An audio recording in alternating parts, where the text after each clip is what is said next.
Bonjour les amis, bonjour à tous, bienvenue dans Un jour une carte.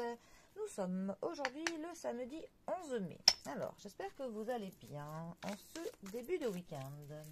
Bon, bien que c'était un week-end prolongé. Alors, pour ce samedi, j'ai opté pour le tarot ombre et lumière. Voyons voir ce que notre part d'ombre et notre part de lumière ont à nous annoncer en ce samedi. Ce samedi ensoleillé. Ah, on a du beau temps en ce moment. Pour le coup, ça me met en joie.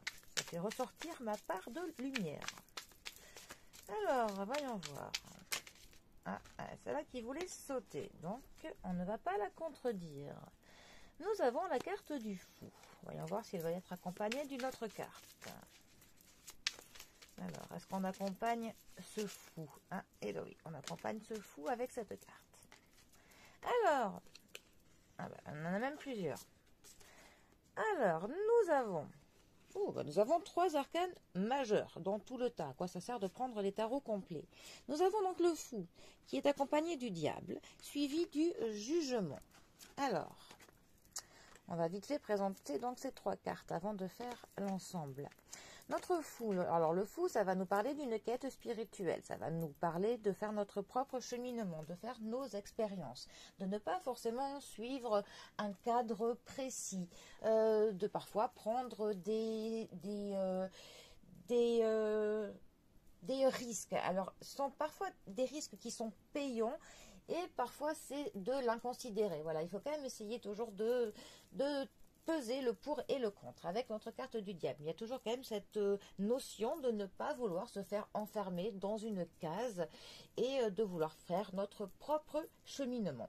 Ensuite, le diable. Alors, le diable, c'est vraiment une carte qui va nous parler de l'énergie, puissance, de la séduction. Une séduction qui est de l'ordre du magnétique, de la passion. Après, ça va aussi nous parler des mensonges, des trahisons, des manipulations et aussi de tout ce qui est de l'ordre du matériel, donc de l'argent, finance, tout ça. Ensuite, notre jugement. Alors, le jugement, c'est une carte qui peut nous parler d'être appelé par quelque chose.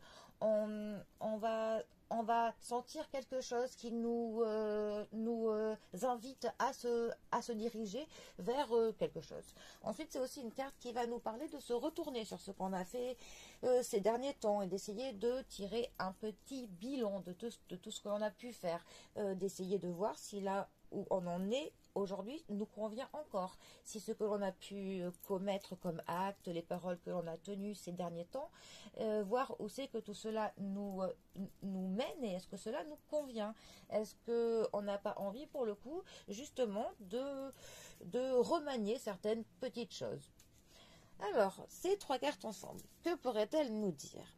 Alors, ça pourrait nous appeler pour le coup d'une tentation, d'être appelé vers quelque chose qui nous attire fortement. Alors ça pourrait être quelqu'un qui nous séduit de manière très puissante, très magnétique, mais ce serait un petit peu une relation un petit peu folle, une idée un peu folle.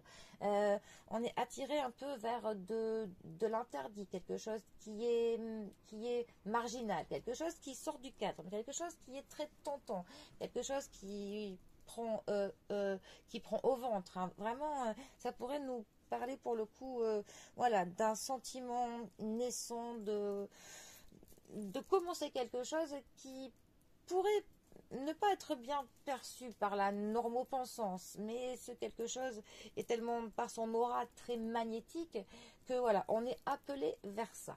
Ensuite, ça pourrait aussi nous parler de quelqu'un qui a une idée pour faire de l'argent.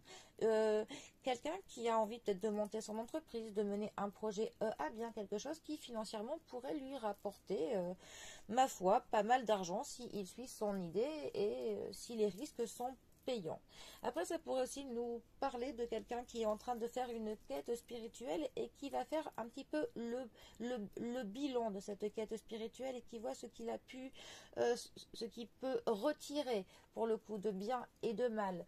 Mais ça pourrait aussi nous parler de quelqu'un qui, en voulant faire sa quête spirituelle, aurait été un petit peu attiré par des biais qui sont un petit peu négatifs. Quelqu'un qui aurait pu être entraîné par d'autres à ne plus vraiment suivre le chemin qui s'était tracé. Quelqu'un qui pourrait être amené à un petit peu dévier de la voie du milieu, de son droit chemin, parce que la tentation est très grande pour le coup, de passer par des moyens plus faciles, pas forcément légaux, pas forcément honnêtes.